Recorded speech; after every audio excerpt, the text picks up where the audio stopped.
Today we're going to talk about some of the most legendary laps around the iconic Phillip Island Grand Prix circuit. I'm Matt Clayton, with me is MotoGP race winner Chris Vermeulen, and Chris, this is the story of speed at Phillip Island, and with the evolution of stopping the stopwatch as fast as possible over the 30 odd years of the Grand Prix down there. But you look at the lap times that you were able to achieve. I think we crunched the numbers. I think a 1:30.5 I think was the quickest you ever did around there. Tell us about a pole lap down there, because you've got sticky tyres, no fuel, you're out there, the clock's ticking down. In terms of pressure and knowing where you can make time up around that circuit, it's a pretty high stress situation, isn't it? Very high stress, and it's Phillip Island, so the weather never plays a part. So you might have track conditions changing from a surface point of view, but also you got the wind. Which way is that coming from? Is it cooling the front tyre? Am I getting enough temperature into my brakes?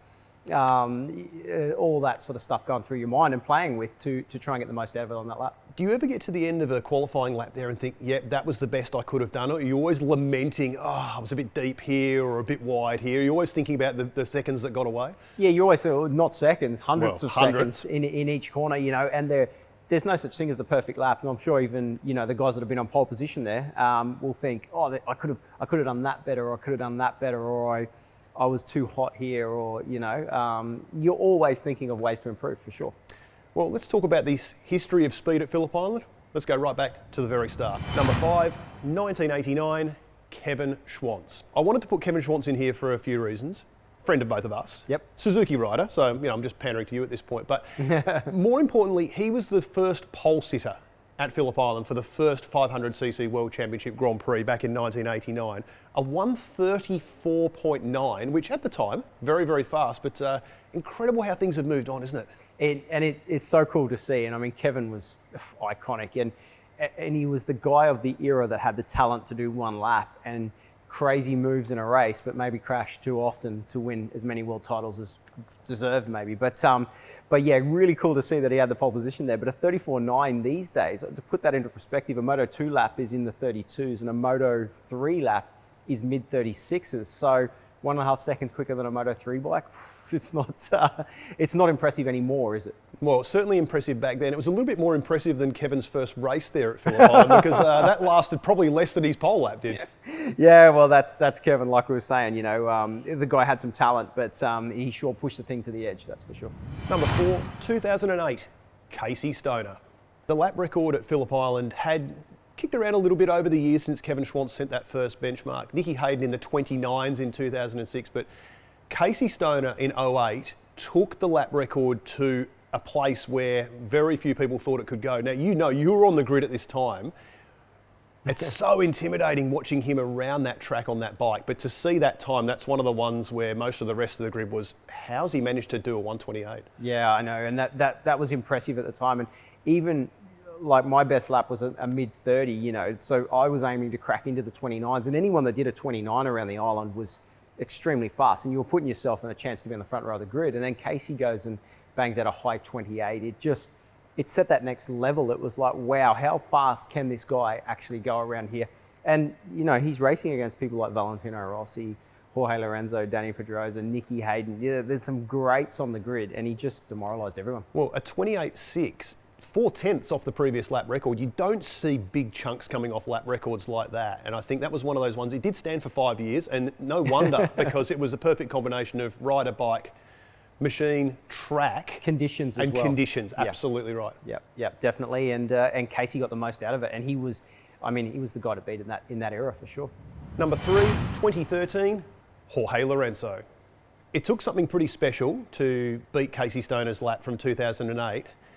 Jorge Lorenzo broke that lap record with the seagull stuffed in the front fairing on his first lap in Q2, and then beat it again in his last run of Q2.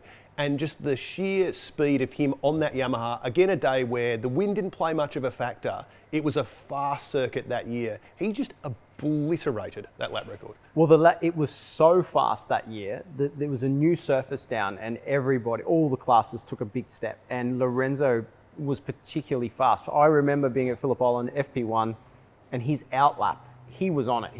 I think it was a 130 or 131, his first time lap of the weekend. So the guy was out to prove a point.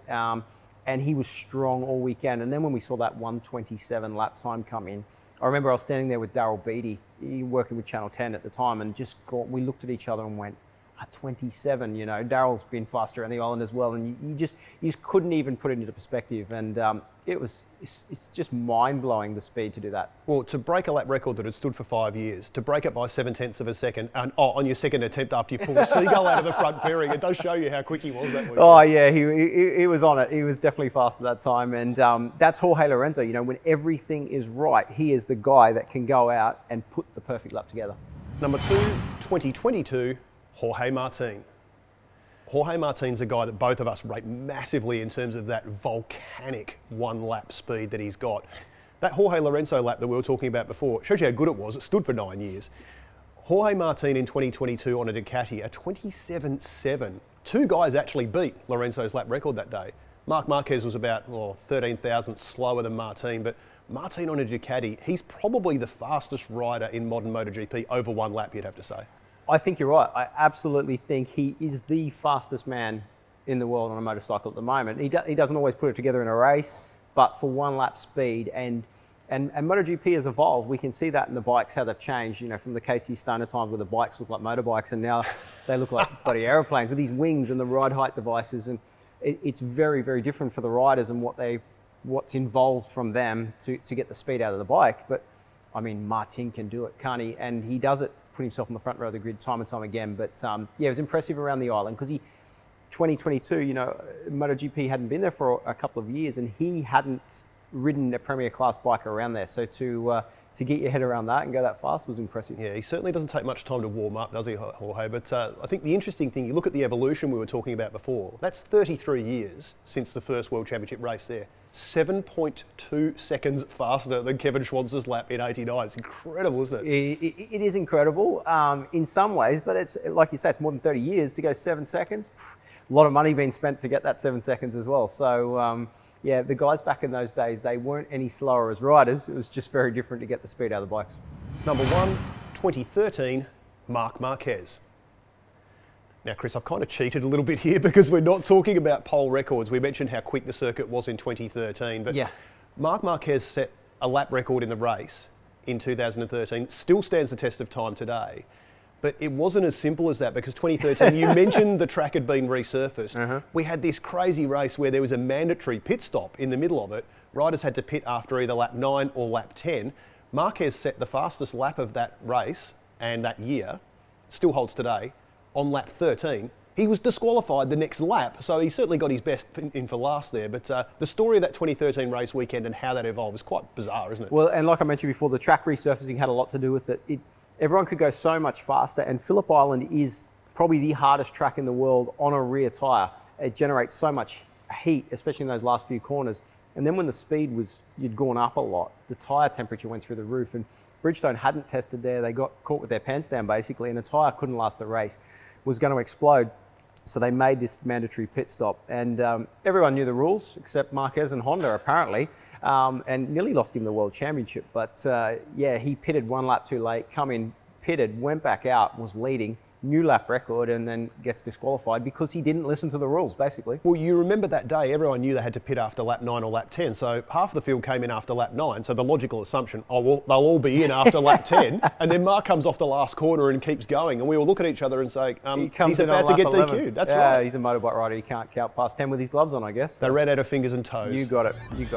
That's it for our list of legendary laps at Phillip Island. I'm Matt Clayton, he's Chris Vermeulen. Remember to join us at Phillip Island, where we get to see MotoGP bikes in their element on Australian shores.